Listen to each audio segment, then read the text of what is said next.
Chairman. All right. Now call the City of Olivet Planning Community Design Commission to order. Mr. Secretary, please call the roll. Member Tim Spiegelglass. Present. Member Daniel Rosenberg, absent. Member Laura Ragsdale, absent. Member Petrie Powell. Here. Secretary Sam Wallach here. Vice Chairman Brian Lewis. Present. And Chairman Rob Dragell, absent. All right. Also in attendance, please note we have Director Carlos Trejo, Senior Planner Don Doty, and Planning and Zoning Administrator Jack Carswell, as well as City Council Liaison Mayor Missy Waldman in attendance. So welcome to everyone coming. We're going to start by opening up with public comments. Couple of notes for everyone on public comments. We're only going to address things that aren't already on the agenda. If you have a matter to bring forward to the council that is on the agenda, we ask you to please wait till then. And if you're bringing any public comments, please keep them to about 2 minutes. And we ask you to state your name and address for the record. And then obviously anyone who's on Zoom, if you're following along, please make sure to raise your hand if you'd like to be addressed in public comments, and we will recognize you and promote you to the panel at that time. So at this time, we'll open up to public comment. Does anyone have any public comments that aren't on the agenda tonight? All right, please come on up, sir. And please make sure to turn on your microphone on to red and make sure to state your name and address. All those things.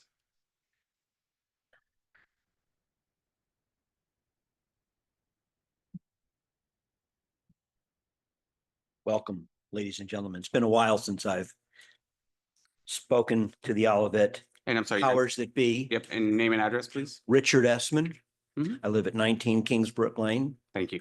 and I am the president of the Kingsbrook Acres HOA. I thought Laura might be here tonight, but I guess she won't be here. She attended our annual HOA meeting on September 24th as a homeowner, and one of the topics that was presented is something that I've spoken to both Carlos and to Dawn about casually, and that is the new phenomenon of sorts of short-term rentals. We have short-term rentals occurring in our community. We have 0 items in our indentures on rentals. It's been a community that's had spot rentals over the years. For as long as I've been there. We're about 10% rentals now, but we have a short term. And in my conversations with Carlos, I've been made aware that there is no ordinance on the books. There's maybe information gathering. It's early in the process when resident citizens come in to address the council. That helps to get us out in front of there. As an HOA president, and I've been one for 14 years, I've got a pretty good feeling of what the residents want, and I've talked to other, over the years, trustees in other subdivisions, and I think we're all kind of experiencing something similar. And that is, there's no rules or regulations to govern short-term rentals, which means we really have no way to enforce other than just citing and saying we have a violation of an ordinance in our indentures, should I say. Other issues of concerns, mostly in the nuisance category, we have commonality with the ordinances of Olivet. So tall grass, trees, distressful situations, blockage of sight lines and streets, so forth. But the city has no ordinance on the books that governs short-term rentals. Why is this a problem? Well, we experienced out of control activities. We have experienced people moving in for weekends or a week, of which they are required to have an occupancy inspection each time that there is a change, because you don't know, as I was told, that you don't know if the smoke detectors were taken down or what happened. So each time you have a change of occupant, you're supposed to have an occupancy inspection. Well, that's $100 or so a crack every week, and that's not happening. And just for about a minute left, and because I was wrong on the 2 minutes for the 3 minutes. So if you're able to kind of wrap up. So we are looking for the city to put together some sort of grouping information so that we could find out which other municipalities in the St. Louis County area have rules on the books for short-term rentals. There are plenty that do, but there's no comprehensive list, say, like if you wanted to know about sewer lateral inspections or something like that. So some committee needs to help start so that we can see what other ordinances are on the book and maybe as a template to govern what we're doing, because this is a growing problem with 10% of our rentals. We're seeing corporations getting involved who manage short-term rentals, Airbnb and VRBO, and you can never find the owners. They're just there. Riverfront Times articles, Post-Dispatch articles. I'm just waiting for the corporations, including the REITs, to get involved, where Airbnb starts buying 50,000 houses around the country so that they can cut out the middleman. So we need to know how the city would want to enforce that, what your feelings are to the other HOAs in the community, so that we can get some guidance on this I topic. appreciate it. Okay. Thank you very much for your time. Thank you. Thank you. All right. Chairman, Mr. Lewis, we received a notification from Ms. Ragsdale. She wasn't feeling well, so she's not going to be coming in. We still have a quorum to continue, so I just wanted to let you know. Okay. And then Mr. Drago won't be coming in either. Okay. Let you know. Okay. I appreciate the update. Any other public comments out there right now? And Carlos, anyone online to speak of? No, sir. Okay. All right. We'll move on from public comments to old business, and item A, 1124 Magnet Drive, a new single family home. Oh, you're already sneaky. Yeah, I'm Okay. quick. Okay. Good to go. All right, let's do it. Sweet. So before you again, tonight is 1124 Magnet Drive. It's a new single family home and it's up for site plan, community design and concept stormwater management review. The item was initially in front of the commission on October 17th, 2024 and was deferred due to revisions. So the revisions, we have received the revisions for the commission to review, and upon review of those received plans, they've addressed everything except the exception of the parking and construction issues that we had talked about with the road being narrow. But all of the other items above have been modified to reflect the discussions. So what we discussed last time at the meeting was the massing and has it relates to the proportion of the home and the adjacent homes, the roof plane in relation to the adjacent homes, the protrusion of the front entry garage beyond the front building plane, the side elevation articulation and masonry wrap, the parking and drop off during construction, and then the rear yard stormwater detention pit location. Oh, I'm so sorry. So in front of you on the plan set is, you'll see that we have two sets. You'll have the revised plans. The revised plans are always on the first few pages, and then what was submitted prior on October 17th. So you have the old plan set as well. We can go into your dais there. It's might be a little small, but that you have the plan set as well. Here we go. I'm so sorry. So regarding the chapter 425, the guidelines for community design review, tree preservation, again, there were no trees existing on the lot because we had already talked about that. In relations to the landscape plan, there were no changes to the landscape plan and the plan schedule. Massing, the revised plans have been submitted to address the overall massing of the home. So you can see on the dais what was originally and then what was submitted for the revised. The garages, the proposed design features the forward-facing garage, and they have now moved that front porch 2 feet forward to limit the overall garage protrusion. And the garage now protrudes roughly 4 feet in front of the front building elevation instead of the previous 6.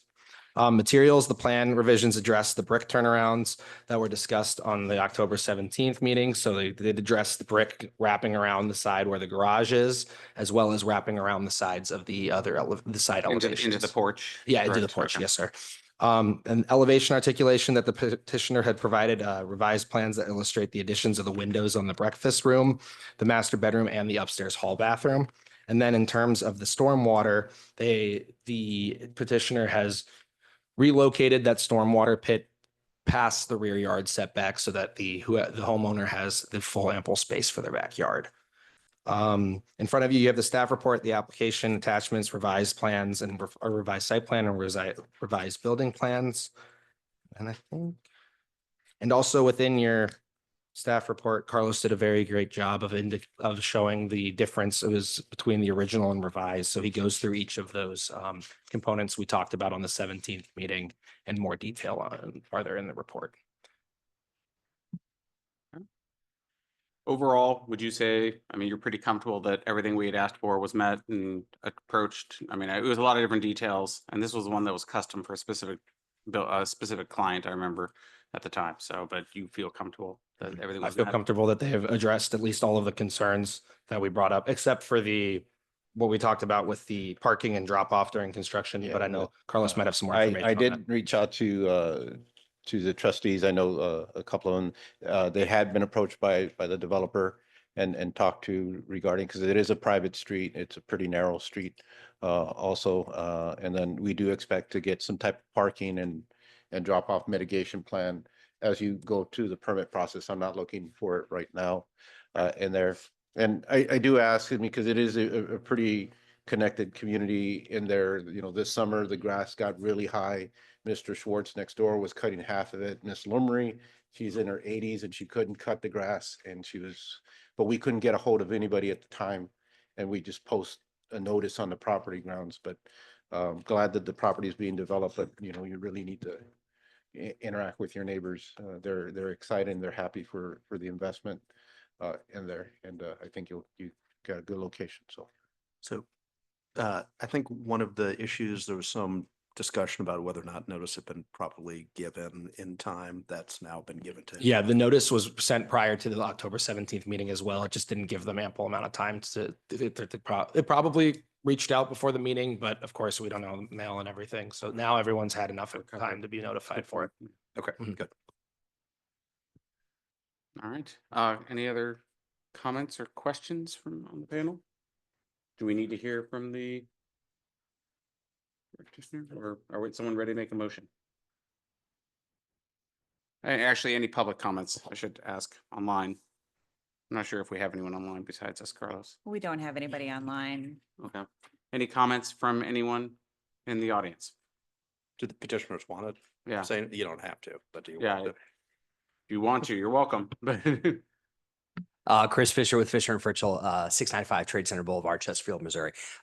It's pretty much everything we talked about in the last meeting, guys. The only change that we made was instead of doing the clip gable corners, you know, we elected to just go with a full hip roof. We just thought it was more architecturally honest, and our homeowners liked it better. So that's really the only thing that we changed. Apart from that, it's pretty much everything that we talked about. Good job. okay. Thank you. Appreciate the updates. All right. Do we hear a motion? I'll make a motion. Please. Motion to authorize the approval of the petition for site plan, community design and concept stormwater management review for a new single-family home at 1124 Magnet Drive as presented in the memorandum from the Department of Planning and Community Development dated November 7th, 2024, subject to any staff conditions noted therein. All right. Motion's been made by Sam Wallach. Do I hear a second? Second, All right. Second made by Petrie Powell. All right. Carlos, will you please call the roll? Commissioner Spiegelglass, Approve. Commissioner Powell, approve. Commissioner Wallach, Approved. and Vice Chairman Lewis. Approve. The motion passes unanimously 4-0. So next step in the process is the applying for the building permits. The property is already vacant, so Okay. they've already gone through all that. Thank you very much. Appreciate it. All right. We will then move swiftly on to other business. Okay. Item A, the 2024 comprehensive plan update discussion, final draft plan. Correct. Well, and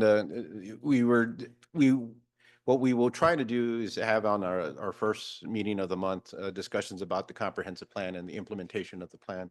And a couple of things that have come up in the past couple of meetings have been regarding tree preservation, and then also discussions about building mass heights and all that. And I wanted to just kind of have a general discussion amongst the commission members on that in there. We talked about the trees back in April, and then as we were completing the comprehensive plan and implementation aspects, we kind of set that aside, but that discussions kind of come up in there.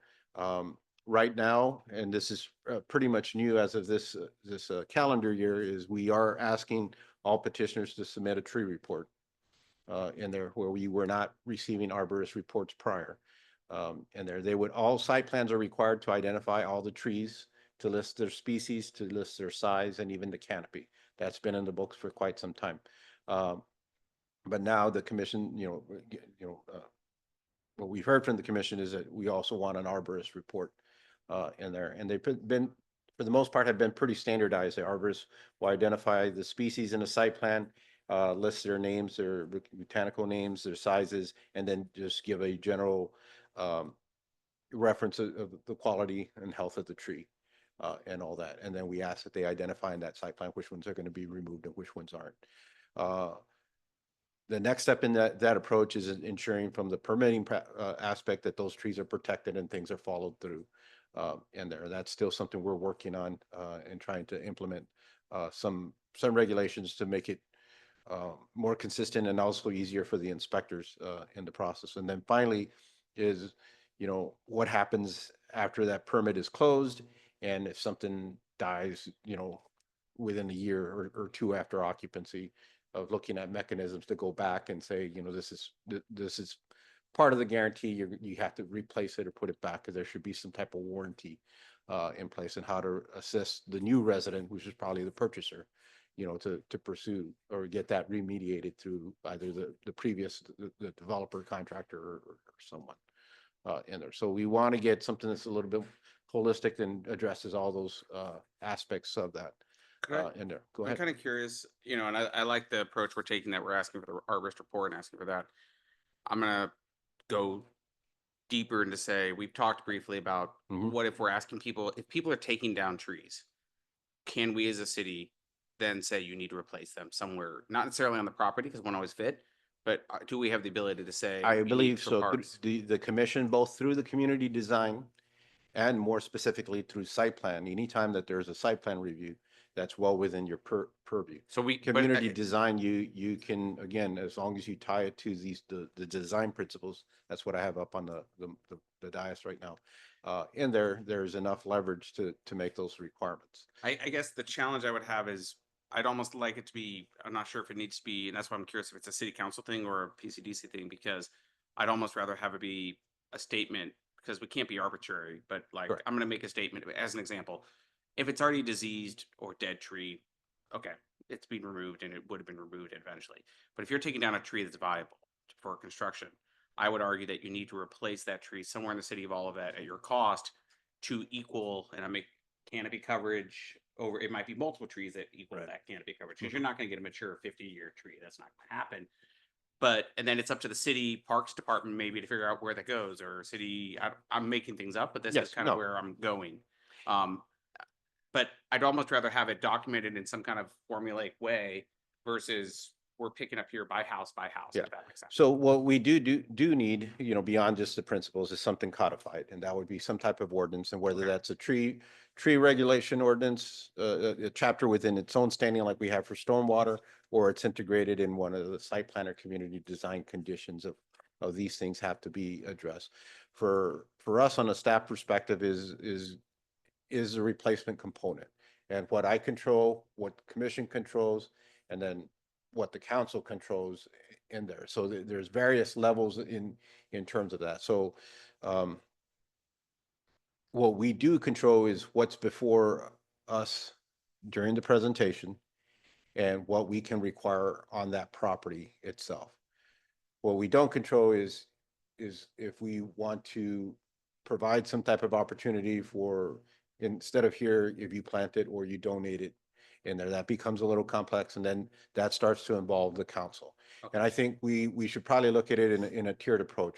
What can we address within the commission itself? And then, you know, probably over time, the council probably has to have this discussion, and then sometime in the future, maybe a joint meeting between commission and council to get some clear direction. I know the council goals clearly state, you know, the encouragement in pursuit of sustainability principles and all that, but those are their goals within themselves, not the community goals. From our plan commission and our comprehensive plan, it is looking more community-wide to be more sustainable, to preserve trees and that nature. But when it gets to that policy, it becomes a little complicated. So I think I would suggest, like, the main focus should be within what we can do within the current process itself before expanding it to council and all that, Okay. and have that discussion as that occurs. But I think we can put together some specific regulations to make those requirements and require that replacement. Where where I have a disconnect or I'm not sure is like, I'm replacing what, so if somebody removes a 24-foot diameter tree, and replaces it with a 1 inch or 2 inch caliper tree, Yep. is that equitable? Is that fair? Well, and that's kind of what in your there. point. I was kind of thinking on canopy, but also the type of tree, because you And- wouldn't want, I would say that the builder doesn't get to choose the type of tree. I would want the city or an arborist Correct. that we recommend, because we're not putting up sweet gums all throughout the city, right? Like, Correct. or something like, but I agree. It's not fair if someone removes a 60-year-old tree that's huge. The amount of canopy covers, that might be 10 or 15 or 20 trees. And that's not what we're asking for. So that's why I think we almost need, what do other cities do in this kind of thing? that we There was can a, use? go ahead, Spell. I'm just going to interject because I was a planner at Chesterfield, and we had a very comprehensive tree preservation plan and tree delineation plan. We had very specific lists of trees that were acceptable that they could pick from. Sure. Not necessarily caliper, but the type of variety and that sort of thing. There was also, when trees were removed, there was also a surety on replacement, make sure that the trees that they were replacing with would actually get done. And there was like a 2 to 3 year, I think, window where the surety is held on to make sure that the trees are fine. And so that incentivizes the owner to make sure the trees are Healthy. healthy. And if Sure. they're not, replace them. So the Chesterfield's, provision in, And these are in your. they're in the packet, These- but the these are in last, your the packet. last one is Chesterfield. And I mean, they have, it's really more about getting the right species and that sort of thing in the place, but not so much trading off one for one. Yeah, It's the right- more, what is your landscape plan? And if you have a landscape plan, are you putting in the trees that we want you to put in? Yep. And it's not really more complicated than that. And similar to the table here. Yeah, too. yeah. I like that. So I just wanted to say that, there are lists out there that we could just wholesale adopt because they've already done all the work on landscape. We wouldn't have to hire somebody to go and tell us what was good landscaping or good trees. Because other municipalities I know Chesterfield has it, but I don't know if there are others. I haven't looked through this list, but I think we don't have to go crazy trying to figure out what trees we want and what we don't want. I think there's, fairly good rigorous Makes sense. list out there already. And then I guess if we want to have some sort of surety provisions that we hold on to until, the tree can be, Correct. made sure that it's gotten started and is thriving. That may be one way of ensuring that rather than us having, they'll come to us after a year or whatever the deadline is and say, okay, I want my surety back. Trees are fine. Okay, well, let's go out and look. Let's make sure they are. So Carlos, based off this, I'm sorry, did you go? No, go. Based off this tree information table, what were you proposing then, I guess? Clayton, I think, has a pretty effective ordinance in there. They also have a tree list similar to that. What they focus on is trying to preserve the canopy and establish a canopy as opposed to looking at the trunk size and things of that nature. And what they identified through their districts is like, specific districts have to have a percentage of coverage of the lot under canopy. And then they identify what they call legacy trees or primary trees that they really want to urge that they remain, especially those that are outside of the buildable areas in there, and where the conditions or requirements of the removal are much more stringent than if you were just taking out some little ones or things of that nature in there. The thing that they do is, of course, let's say if you have a lot and it's 75% under canopy, and someone's going to build in there, the odds are that the canopy coverage could drop down to 10% in there. And the expectation of trying to get back to 75% is going to be pretty difficult. What they did, and similar, I guess, to Chesterfield, is they identified trees and in their list, they also say, look at, that tree 10 or 20 years down, and what type of canopy would it have, and would it get you back to that, down the road as opposed to right away in there. They have a a mechanism. They did a presentation with the ICMA, the City Managers Association, because they have a spreadsheet where you enter the trees and then it spits out the coverage automatically for you, and then you provide that into the system, or into the plans and all that. But it seems, going back, trying to get this, is that trying to focus on the canopies and trying to get, you know, how close or how much of a canopy coverage do we want to maintain? I'm sorry, when does the canopy piece, I mean, is it like you said, they plant a tree that may be a stick right now, but eventually we'll get to that canopy that was Correct. originally there. You're not saying we need to put 15 trees in Yeah, just to make the get canopy. Correct. Where Okay, will it yeah, be? Yeah, yeah. Where will it be when it matures? Otherwise, it's unrealistic. Yeah, it's unrealistic to Okay. think you could ever replace the canopy cover. How hard is it to figure this out? So that's what we're trying to get to, and I'll let Don talk a little bit about it before we get to there, but hold off on that, Don, in there, because there are ways or mechanisms to try to do that. The one thing that I would note is, like, so somewhere we have to determine, like, again, for the instance, the magnet, great petitioner and people to work with in there, but they had already raised their lot and pretty much all the trees were gone. So when they applied for their permit and their paperwork, this is probably the second or third owner.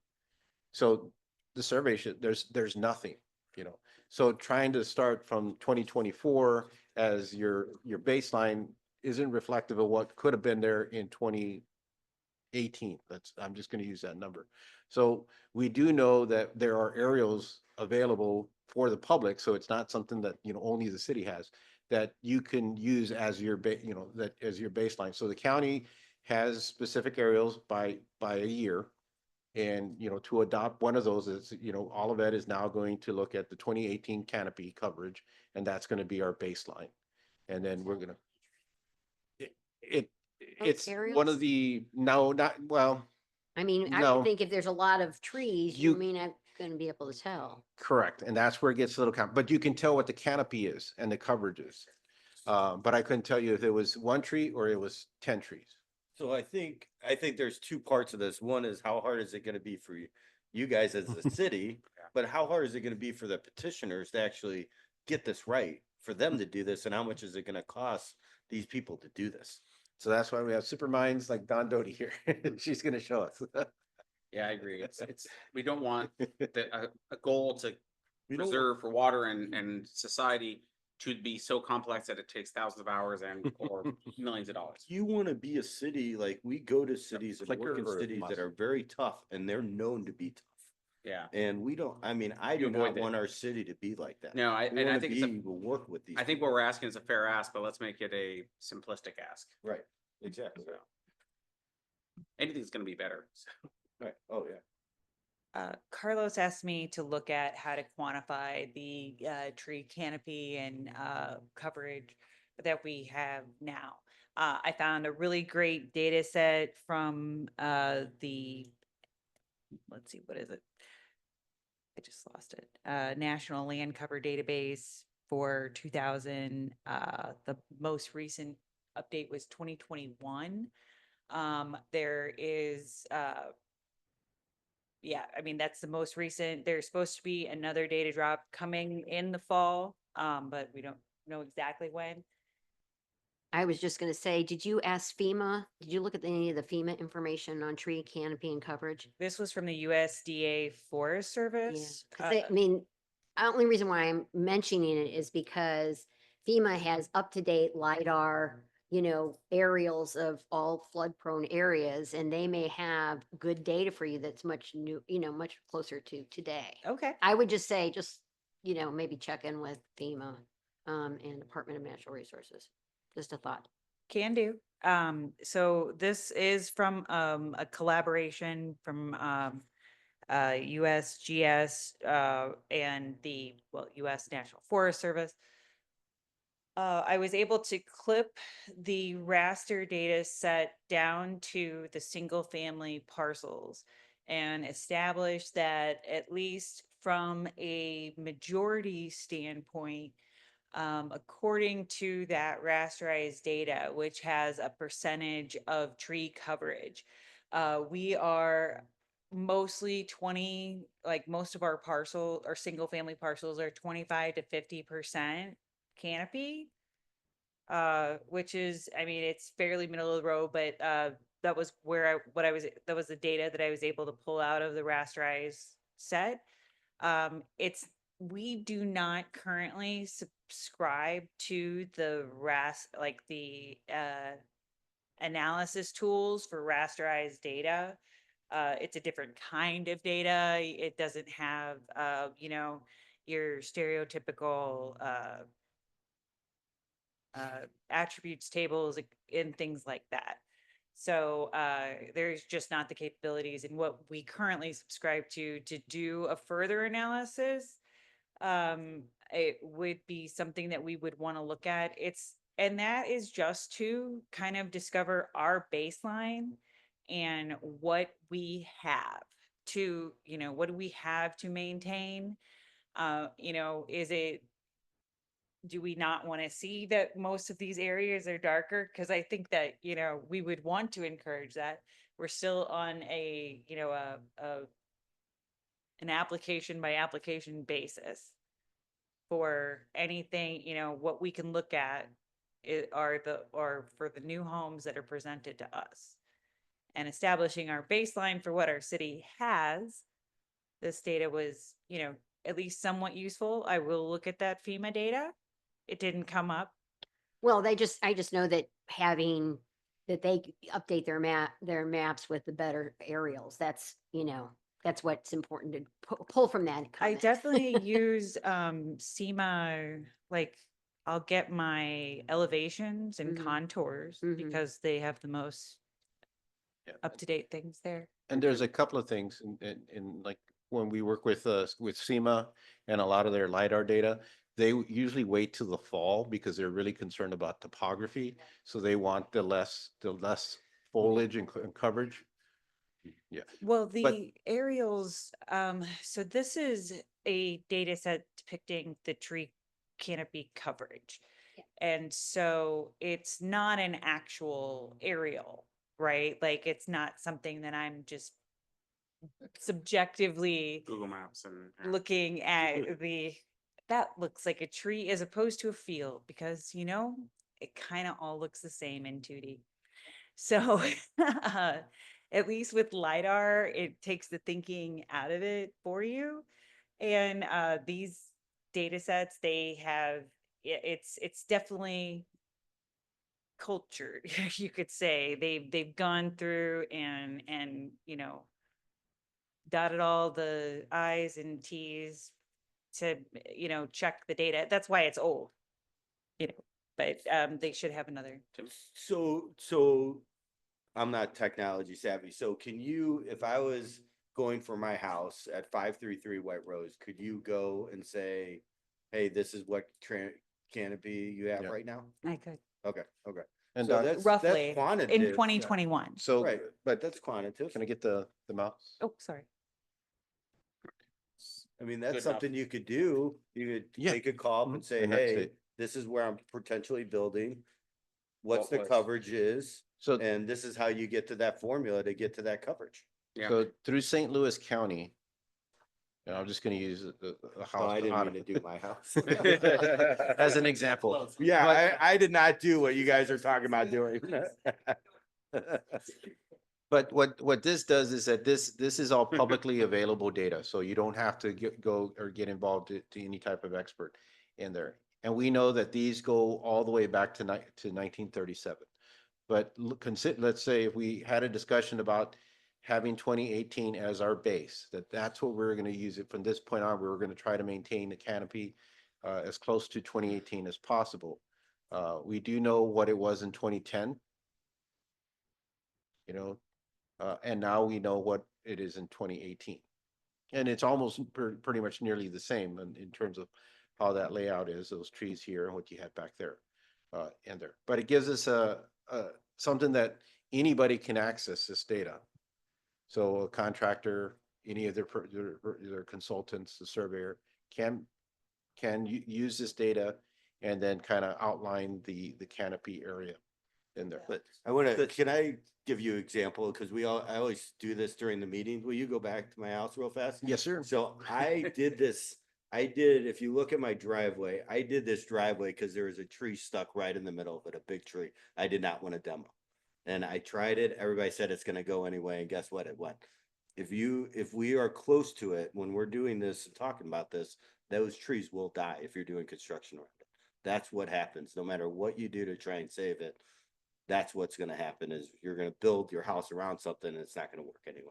And I think that's my challenge is as we build bigger houses or things like this happen, it's not realistic or pragmatic to say, keep that tree or put bigger trees in the backyard there because you don't have space. So to me, then I'm saying, okay, then the canopy coverage needs to be dealt with elsewhere in the city. How do we give it elsewhere in the city is my thought. And maybe that's not, I don't want to speak for the Parks and Rec Department or the city, but I imagine they would welcome other trees somewhere, but I don't know. Yeah, and that's where I'm not sure. It's a big conversation. It is. Like, for instance, the Parks Department are getting their over 300 trees to be planted in Indian Meadows Park. You know, and they gotta find the space for them. Now, there are a variety of different species and all that, so it's not like they're All so, oaks or- but they're also trying to preserve open space for recreational purposes and things, so it, you know. Well, or maybe then it's a program to say, I hate to say it, you could say also, if they offered it to the city to say, we have trees available, if anyone would like a tree planted, like we're looking for trees on our, because we've had a bunch of oaks that have passed their time and died, and I'd take them down. Someone offered me, the city offered me a new tree for free. I'd take it. So some of these ordinances do have something similar to what you described. So other communities have attempted, others have a contribution system. Yeah. That goes to some type of specific fund allocated for specific uses. It didn't generally say that it was gonna be a city park tree or. And that's fine. Yeah, I'm not. I love that. Yeah, I love that I do idea too. that you can either put it on your lot and pay for it, or you could donate to the city. You can do And one the of city two then things. distributes it either to parks, streets, or people who want it in their housing to make things better. But again, speaking beyond my realm, but what I don't control, I mean, because it could be a fund that funds additional maintenance crew to be able to keep up with those trees. True. You know, It's some preservation though, That but is great. they As have more a trees, choice. you need people to trim the trees, you need people to maintain the trees, you need people to plant the trees, fertilize the trees, mulch, et cetera, et cetera, et cetera. so. Yeah, So there are within what I've provided you, mechanisms and that some other communities have used. But again, that starts getting into the realm over here. No, and I don't, you know, in there, and that's, I think that's a But I guess discussion I'm that. still not convinced, I guess I'm still not confident, Carlos, what we will have the power to do other than, I know we can tell someone, we want you to preserve these trees, we'd like you to keep Mhm. this tree. But at a certain point, they still could have less trees than when they started. And then we could say, look at 2018, we need you to have this canopy, but you know, looking at Tim's house, it may not just be possible. well, that's what I was thinking. If you wanted a What do we do? pool in the backyard, you can't get it. The house that's just right next to me, you couldn't put a pool in there with that much canopy. Yeah. In a new house. So I what mean, do you, so that's what I'm saying, I don't know what power we would have without involving city council. Yeah. At this point. It becomes difficult. Then the other thing, just to throw out another loop here, is, you know, while the maintaining a canopy is a good practice, but, you know, because of you know, some of the stormwater conditions here, you want people to do rain gardens and things of that nature. And they don't, while they can work together, they probably work best when they're kind of separate from there, because one's doing a specific thing. And sometimes you want to have that size or those native plantings, you know, should they get the similar credit to what a canopy would have been. Because that might be more effective and help out a neighbor as opposed to having a tree coverage in there. So it's trying to balance some of those things that we're trying to do on both ends of addressing stormwater and the canopy. I like that, Carlos, where you can have, I don't know if it's a point system or whatever, that you got to get to 10 points to get your canopy back, but hey, you get a point for, you know, for a biosystem, you get a point for this or whatever it is to get up to that 75% canopy or whatever it is, that you could use other mechanisms besides just the canopy, you know, to get to there. I like being flexible like that. I think my concern is that if it's not carefully drawn, people just price that into their build and we end up with a city with really nice streets and no trees. And so I don't like the idea of people just being able to buy their way out of having any trees on the property. There's got to be some balance there. To me, though, like with this whole process and what I think has happened over the past few months where we've really started focusing on this, we have the petitioner come here or the developer and they already have the plans done for what they want. Everything's done. They're waiting for us to approve it. And we say, well, what about this tree? And then their answer is, well, we've already done it this way and this is what our client wants, sort of thing. And I don't know that we've developed a great response to that unless there's a clear solution. The benefit of having ordinances already adopted is that they will do that before they go Yep. through the whole process of planning it. That's why I do want an ordinance. I agree. And it gives them notice ahead of time, so we don't have to say at the end of the process, well, you should have done it this way, or show us a better landscape plan. Or we're sad about that, but nothing we can do because we're Right. within the lot size and we don't have any bite or we don't have any ability to really influence something at that point. I think we do. I think Carlos is saying we have some on site plan review in particular. We could say, yes, you do need this. It just makes it much harder. I think there's sort of a soft influence on all of us, which is like, you guys have already done everything and now we're saying you have to plant a tree and completely redo it. I know that's not the end all be all for Yeah. us, but It's- there's that feeling I get when people make the presentation, the petitioner is up there basically throwing up their hands saying, we already did all of this and, this is going to screw up everything we did. So Yeah. that's the big benefit. The other thing I wanted to say too, Brian, related to what you were saying earlier about these bigger and bigger houses, if we have the ordinance in place already, that's incentive not to build so big of a house that it's going to kill all of your trees because Olivet doesn't allow you to Or you're do paying that. for it some other way, or you have to factor that in. Right. So Right. it's a balance. Right. If you're building that big of a house, you're gonna do it regardless of what you have to pay for the extra tree. That's just gonna factor in the build at that point. But in today's world, we don't get the trees. So I guess that's what I'm right. looking to get. Well, I think it's incremental. Even somebody with a more modest sized house, they might think I can add an extra, whatever, one room on the side here. That's within my budget. That requires taking down 2 extra trees. So I think it could apply to every lot. You're right. But that goes back to my point of, I don't want people to be able to buy out of all of their trees. That's what I think is more the problem with that scenario is that you just buy it out and just not deal with it. Yeah, so maybe you can buy out a percentage of Right. them, a couple of them, but not all of Not them. every- So again, though, this is too complicated for us to come up with ad hoc every single time someone Correct. comes in here. Like, I think it's okay if we come up with kind of an informal policy that we want to see a one-to-one replacement just right now until an ordinance is affected, or be creative with folks. But this is too complicated not to have the team doing an analysis on this before the people come to us, before the petitioner comes to us. Or have an ordinance, I think. Well, yeah, that's Yeah. what I mean. Like, we've got it. It's going to be too complicated for us Agreed. to figure out every single time in a way that's fair to everybody, I think. If it's done retroactively, right? Like if we're trying after they've already done the plans, if the ordinance is there, then it gets in before the plans. Yeah. And it's the law at that point. The law. I guess I would request maybe take it back to city council, kind of, Chris, if we need a joint meeting, that makes sense, but something that I feel passionately about, but in terms of, I think where we're going and looking at the rain, I don't know about you, Monday, Tuesday, like, it was not good. So it's, I think it's what people want. We just need. figure out a way to solve it. Yeah. Yeah. So let me get clarification why right now you feel would need to go back to council, because I feel it's here for the conversation and examples have been given. And to me, it's more of what is it that you like? What is it that you're looking for? And then, if something is drafted or prepared, maybe it comes to the council in a workshop and the council looks at it for thoughts and ideas. But to me, this has been recognized as one of those sustainabilities within our comp plan. And to me, I'm looking at this as this is where it starts, it's within this body. Not to council until after there's been discussion and a template of something that says, okay, let's go run this by the council now.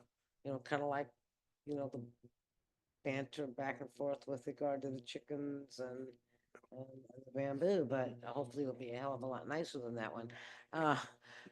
So that's my thought. So you're thinking like if we said, Carlos, we wanted to adopt what Clayton has, just take it right off the books. Is that the kind of thing then we would have to look at if we all agreed on that as an example? I'm not saying that's the case. Does that get then pushed to council or is that within our, how does that work? Yeah, that gets drafted. The goal would be that it's something that it's always, what we don't want to do is go chasing the wrong direction. And again, I think Clayton has something that is palatable, that isn't gonna, put the council in a position where it has to make a really difficult choice in there. I think over time, we'd like to go back and look at funding, if there was other things or mechanisms that needed to be put in place. So in there, and I don't know if I answered exactly what you were asking. Well, But I think then I would like more time to look at what Clayton has and read through it. I know you provided us the examples here. And, So and maybe again, we- correct. And there's 5 other communities that are expressing, including the Chesterfield. Yep. They're all really good. There's Ladue, Frontenac, U City. And so I encourage you to, I think Clayton did a really good job, but there's others there, and I'm, open to. Yeah. to Cherry pick. Sure, yeah, Yeah. cherry tree pit, yeah. And Why don't we- can we do everything that's in these? Is our city able to do everything that's in these? I think so. In there, Clayton's didn't involve where, like, I didn't need to get an arborist or petition the council to fund an arborist type of a position. What I don't like on the Clayton thing is how they got to what is the coverage number. And that's what Don was trying to work it. Like, can we cut, and can we justify how we got to a specific coverage number, that this is what we want to work to? And I think she did a good job. Again, majority of the parcels here are between 25 to 50%. So that, if you looked at that is 54% of properties in Olivet have about close to a 50% canopy coverage. And that seems pretty reasonable. And then figuring out, how do you assign a coverage to a new 2-inch caliper tree in there? And I think there are ways to figure that out. They figured it out. I mean, they have an app that does that, I guess is what they have. So say we look through all of these different plans and we say we like this part of Clayton, this part of Ladue, whatever we decide. What do we physically or verbally need to deliver in order to make that happen? Can we just tell you guys that's what we want? Yeah, and we start You will drafting, prepare it and then give it to the them. language to it to get it ready for review. in Okay. there. Yeah, realistically, it's gonna end up being a recommendation of the council adopts. Council has the right to say, I want to modify this, if but for. Right. But it really is, edit, cut, paste, whatever it is that you're liking, because to me, if Carlos presented this and other cities are able to implement, then anything that's in there, we should be able to implement. Take the things that you like from one city, another city, whatever, bring it back, have your conversation, let them mold it, bring it back, and then it's a recommendation to the council. And I really want to just say, environmental sustainability comes in many different ways, and mine's social sustainability, but I'm about to retire. It doesn't have to all come at one time. Things can grow from experience or this happened, and how are we gonna look at it? So, I think this really is an easy task and could be addressed quicker rather than slower, in my opinion, because you've gotten all this. It's the homework. So Yeah, I'd rather not reinvent the wheel. So why don't we all take this, and maybe Carlos, we can also mention it to the other council members who aren't here. Or in an email or something, if Jack, if you don't mind sending out, and maybe that way people can have a PDF to read at home, and then by 2 weeks from now, we could come back and maybe add it as an agenda item Discuss, please. I mean, and I think also maybe what could be fair, and I don't know, Carlos, on the park board, they are also taking on some of the environmental sustainability with trees and nature maybe it is something that maybe it's an invitation of sharing with them for them to look and review as well, Yeah. My answer is conversation's good. More conversation can lead to great ideas that lead to great implementations. Yep. Okay. Good. All right. Thank you, Dawn. Oh, just kidding. Your mic's off. One quick thing, and they're not shifting over to the design regulations and talking about building mass and height and all that. That came up in our past couple of meetings regarding, trying, talk about aging in place, proportions to neighborhood or neighborhood character and proportions between the homes in there. So we did put these design principles back in 2007, I believe, and then they were revised in 2016 to help assist the commission illustrate what type of architecture and architecture components we were looking at. The main ones were massing roofs, garages, elevation, articulation, and materials in there. And we put these designs together to kind of express what through community design review we would consider, or what we want to encourage, like not having a hard straight line up against smaller ranches, trying to break these kind of stair step between older homes and the newer homes, to look at the roof and the pitches.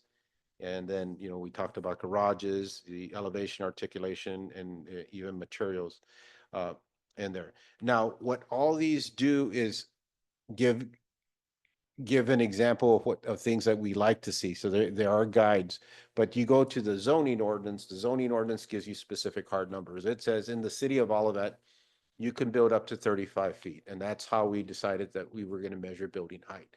In that 35 feet, you can have 1 story, you can have 2 story, you can have 3 story, you can have 4 story, whatever you can fit, you just can't go over 35 feet. And that was a decision that was made back then. I think it was around 2006, 2007, that we were just going to look at height in there. Things change over time. Characters and designs change over time. So an ordinance should always be fluid and be updated routinely. But right now, if I'm a petitioner coming in there, I look at what numbers can I work with. And one is I can go up to 35 feet. Another one is what kind of floor area can I have, which means that controls how much bulk in there. And a lot of these, most of, I think our minimum is 2,500, and you can go up to 6,000 in there. And then the other one is the amount of coverage, and coverage typically runs, I think on the low end, it's 20%, and the high end, it's 30 or 35% in there. And then we have some subdivisions that have some indentures that they really push the design. So the Heather Hills, Stony Side, if you look at the houses there, I think they have a 25-foot height limit.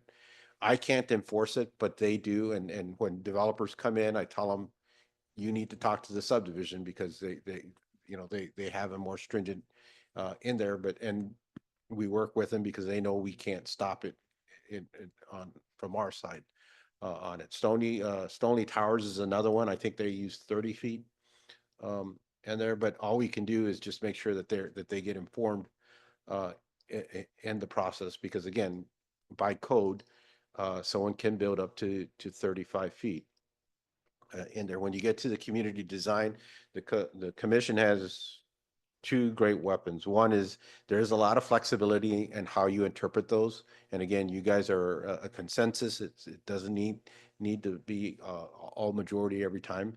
And number 2 is you guys control time. And the biggest thing a developer doesn't want to go through is waiting through a process. And their hope is that when they come to that first meeting, they're going to get approved in there. And it for us, we get to tell the stories of, man, last one that went to the commission, you know, it got held up, they didn't like it, you know, so, you know, all I can tell you is this is what happened, and a lot of the times they're gonna react and reassemble to try to get through that first meeting in there. Not saying that's a good thing or bad thing, but that's the way the reality of it, and that usually is with any commission in there. So your biggest asset is time in there. Once I introduce to you something, if it's a community design review, the commission has up to 60 days to make a decision. If it requires site plan, I think you have up to 90 or 120 days because you're also considering the impacts to the surrounding environment in there. So I just wanted to talk about that. So when we have these houses that are coming in and there are concerns about, you know, or trying to look at multiple heights or things like that, then maybe it should be something that we should be going back to the code and reassessing, you know, are those numbers, you know, too high now for the community preferences or standards? The other thing that we've tried before, haven't been successful, is creating different residential type of districts. When you look at some of these, you'll notice, like, I think Clayton has 5 residential districts. Chesterfield had a whole bunch too, you know, and all of that applies one community wide. And I don't think that's a very good thing because it's led to a lot of the subdividing because we're trying to balance the small lot with the big lots, and then you create this big void in between in there. They literally do it by drawing boundaries to say, like, I'm making this like Mhm. Indian Meadows would be one residential lot, and then is that what you're saying? It could be a subdivision or based on the lot character sizes that we call Okay, that R1. So it could be lot character sizes, so Yeah. it could be something under so many, like a 1/10 of an acre or something like that. My biggest fear since I've been here is high acres. High acres, and I believe high acres requires 1 acre lots in there. Well, one of these days, we're gonna get an application to subdivide one of those properties, and I think it's happened in the city already once, way before my time. Yes, and off the property that was on Old Bonham. And 40,000 square feet equals almost 2 for sure, possibly 3 lots. And it's gonna become, the city allows it, and it's gonna become a private matter for the subdivision to defend it.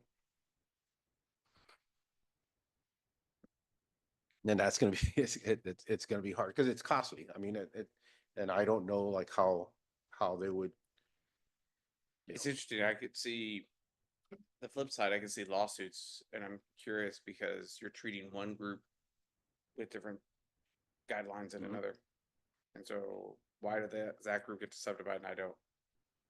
I don't know. Well, I would say in Indian Meadows indentures, there's a clear language that, you know, lots cannot be divided and made smaller. So I don't even know what could restrict that possibility if it's in the indenture of the subdivision. And then the developer has something that they can argue with because it's part of the indenture. So, you know, maybe that could be one of the things that keeps it from happening. I don't know. Yeah. In terms of like in your question, but it is very common as long as there's an area and it's the characters of the area are consistent. You know, my understanding, and I'm not a legal expert, but obviously the courts have permitted that you can have these defined districts in there. As long as you don't have like all these oddball characters and you're trying to put them all in one grouping. Yeah, That's where it becomes difficult. I'm not a real estate attorney, but generally you can treat people differently. You just can't treat them differently for a discriminatory purpose. Agreed, but So- it does, but tell me, but again, Well- litigious society, people can, you know, we're picking and choosing what our characteristics are, right? Yeah, I mean, that'd be up to the city to be sure that it's got Yeah. a clear objective standard based on other things. And it's very, we're not doing it based off housing costs, we're not doing it based off of, you know. Well, even, I don't know that you're protected for housing costs. That's not. Yeah. Yeah. But you're looking at, again, at the, and I don't know how the term would be, but these factual aspects about that area. So let's take, I'm gonna use Chevy Chase, for example. They're an older subdivision. Chevy Chase. And the size of it, I mean, it could be its own zoning district. Because on the eastern side is Crosswinds, on the western side is Crosswinds. Those lots are almost twice the size. And then on across Price is Price Woods Court and all that. And those lots are all different in there, but it's similar to it has a dimensional entity of all its own, that you know that you know when you're in Crosswinds and you know when you're in Chevy Chase. And it's not by the character of the houses, which yes, you could tell, but it's more about the size of the lots. Same thing with the Hilltop and the Collingwoods. And same thing with Arrowhead is different from Hilltop and Collingwood because the lot sizes. You could say like there were 4 other Chevy Chase type, they could all be. Please use your mic. You could use them and see that all of these different neighborhoods are now in R3 and give that Yeah. range of size. And then R4 would be bigger lots. I mean, that's the way it typically goes. So And what that does is, like, let's take a good example is Indian Metals. I'll use Indian Metals, where they used to have within their indentures and within the old city code, they could have a 5-foot side yard setback. And the overall side yard setback was based on a percentage. Let's say, if you had a 100-foot lot, you needed I forgot how the numbers were. A 100-foot lot, you needed 20% of a side yard setback, and you can divvy up that 20% any way you want, as long as one side is no less than 5. So you can have 5 and 15, 10 and 10, or however in there. And I think that's within your indentures. It was in the old city code in there. What that allowed is a lot of those houses, when they were built, they shifted closer to, they're not centered. So a lot of houses in Indian Meadows, they don't have room to convert the carport into a garage or 1.5 or 2, because it's too close to the property line under the current code. When it was built, it was with the conception that you could have up to 5 feet and you could add on to that down the road.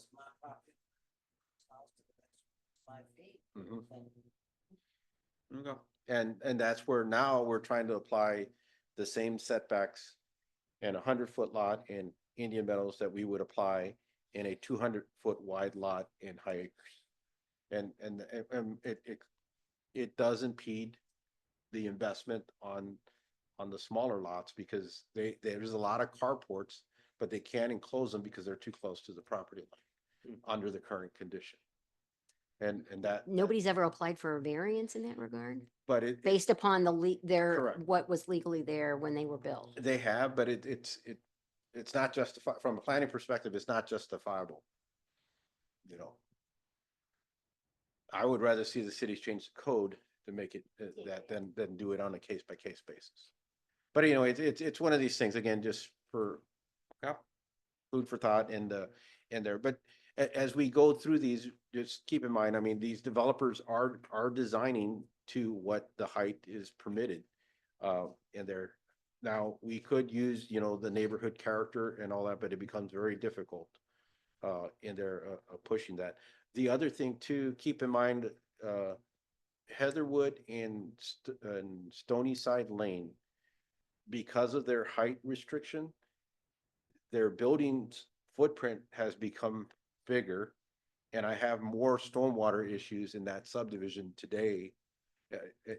And that, and so there's always this adverse effect of well, if you bring down the height, then the footprint widens, and then you get less of coverage in there. So no ideal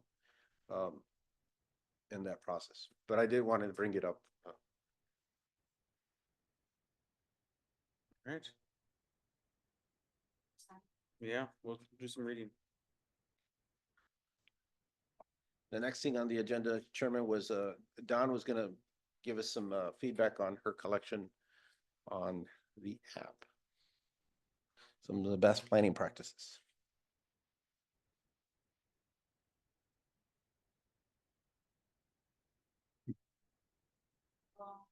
Please use your mind. Oh. Wow. You're in that one.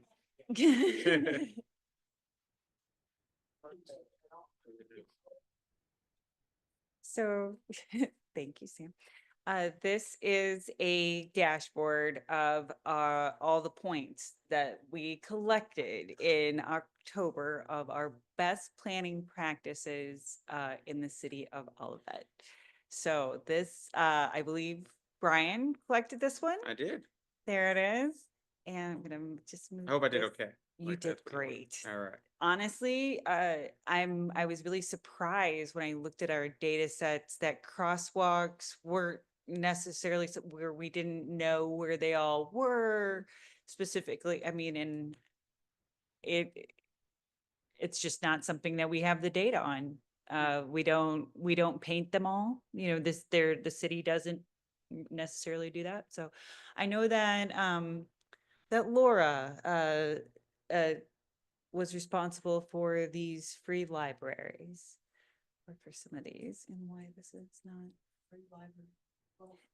The little free libraries. There we go. So here was one. And it should take us down to it. Nope, that's the old one. There we go. Should not take us back to the same one every time. I think you need to Apologize. unclick the top one. Oh, I see why. Thank you, guys. But some lovely little pictures here. And I can't see all my navigation, but that Sure. one I thought was Nice. really lovely because this is a fine arts free library. So, which I did not know existed. Yeah. Where was that at? Oh, wait a second, the fine arts one? Stony Towers, Yeah. it's the Mr. She, Fine arts, Midland- arts, art Midland. crafts. so yeah. Arts and crafts, Very interesting. Minton's. which is very cool. Some stuff I might upload in there too. Yeah. This is one, there we go. So a little bit rigid as far as the way the dashboard is put together. But it's also not for public distribution, and a professional such as myself should be able to do. I did most of the native planting examples. So these were really fun, although that looks like the same picture. It's nice, and we don't talk about how many native plantings that we have in the city. So I was really trying to concentrate my observation efforts on city-owned properties.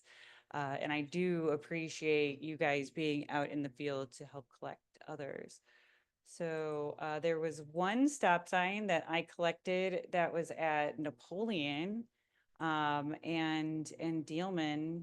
So yeah, and there is a crosswalk there too that I should have marked. So it's very fun to get out and see these things for ourselves. You can add and by the way, you all can add new pictures whenever you want. There is room for 3 pictures per item, but I will be posting an update of probably this one at Warson Park. Or because this is one of the big ones.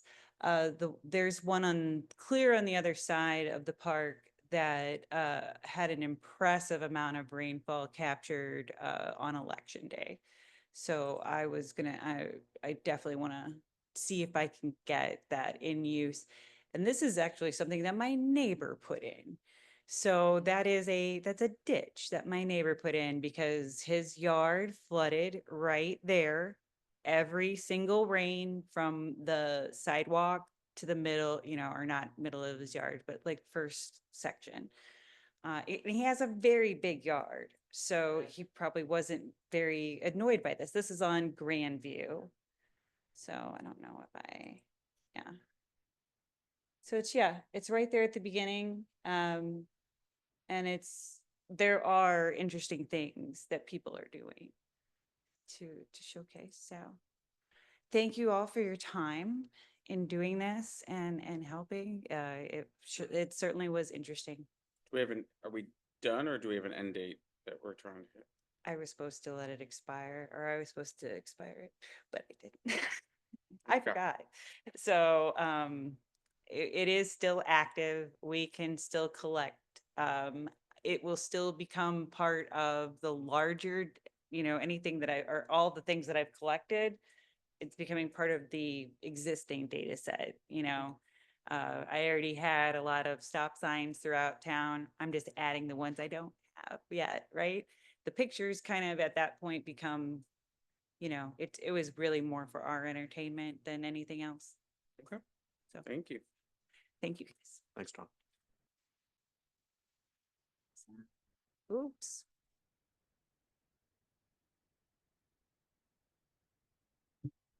All right. Are we on to item B, Carlos? Yes, we Meeting have, minutes. excuse me. Jack. By the way, do we need to recognize Jack's birthday today? Yes, Is that yes, what we're yes, doing? we do. Birthday, Happy Jack. birthday. Ah, 25. 25, don't complain Put him about in a being retirement home. 25. My goodness. There's people who work for me who've been there longer than 25 years. You get 25, I get 25, and you're in? Yeah, fair enough. Well, happy birthday. So Mr. Carswell did prepare a couple of meeting minutes. I think we had two. I promised there would be 3. We got a little sidetracked with everything at work, but we have 2 sets, which is better than none. So it's 2 sets, and the next meeting you'll get 2 sets as well. He promised them when he'd be 25. He said he's got a year to do it. so. So I guess I will recognize admission of the meeting minutes. Thank you very much. And then reports. You have a schedule there of city news and events. Just a reminder, our facilities are closed on Monday in observance of Veterans Day. November 13th, Coffee with the Mayor, Mr. Moons, and I think a representative with the food. Yeah, yes, it was food pantry will be there. Our next meeting is Thursday, November 21st. I did get notice, I believe, Tim, you will be out town, Ms. Powell will be out also. So if you can check your calendars to see if there's any other conflicts, let me know. The earlier I can let the petitioners know, the better, if we need to reschedule or so. And I know we're getting to the holiday season, so it gets a little tough. We should be okay in there. It's just keep me posted if any issues happen. The following meeting is December 5th. And then we have our meeting on December 19th. And as you look at the first year for 2025, it falls on January 2nd, which is also the last day of Hanukkah, but also the day after New Year's Day. So I was going to check if we can go ahead and cancel that meeting. Makes sense. Yeah, And so I think that makes sense. Like, the last day of Hanukkah is not important, so please don't look at that as a religious. No, event. but I think people are likely either going to be out of town or be with family, and unless we have pressing need, I'd say cancel. Agreed. Yeah, I understand.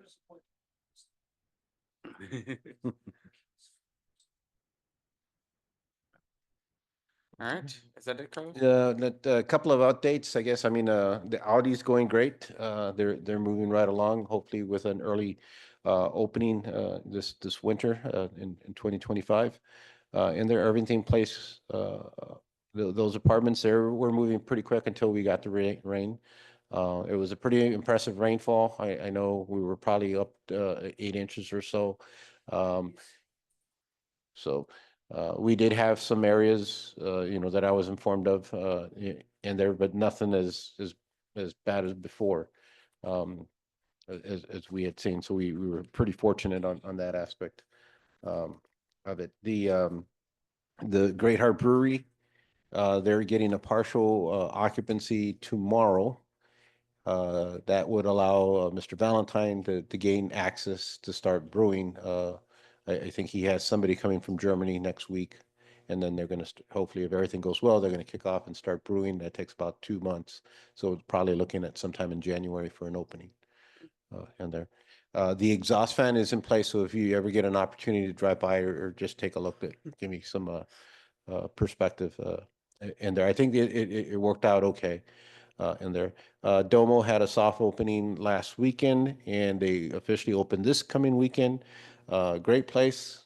It was really neat to see the the activity that took place. Now it was a kind of a party atmosphere too, but there is a little outdoor patio, and just to see the kids that were out there playing around as people were inside eating was kind of neat, because all of a sudden you start getting that activity, along the street, and that's what we've been trying to work towards too. I believe the representative for the city center redevelopment project, which includes the Oliver, is going to be in front of council on Tuesday to update council about what's going on with the vacant lot there by the parking in there. Beyond that, I don't know, Don, do you have anything, or Jack? No, I don't Thanks. have really anything, I mean, besides turkey trot, big deal. Yes. Coffee with the mayor, they'll be talking about the turkey trot, and be showing off the shirt soon. They are also doing a raffle for a signed hockey jersey.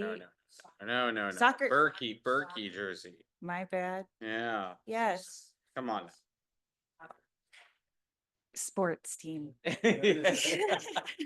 All right, you're the ambassador here, so, all right. Hey, Tim and I will be there, so make sure to come on down. And the raffle tickets are available now. So. Yeah. But that's All right. Missy. All right, the Domo opening was fun. The ice cream is smooth, creamery, but it doesn't melt fast like Dairy Queen. And it was very interesting, the mixtures of little cookies and the choices of your crunchies that you might want, and little flavors. So, looking forward to that. And like Carlos said, it was fun to see, family and kid activity. And they have some very lovely tables inside to be able to enjoy sitting in the ice cream shop and enjoying your ice cream, not just taking it home or whatever. So it's a good thing.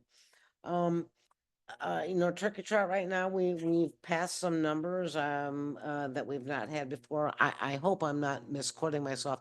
I think we've hit 1,000, I think, is our last number that the city manager gave us. Realistically, you guys, nothing new to report. There's going to be an election for 2 seats on the city council.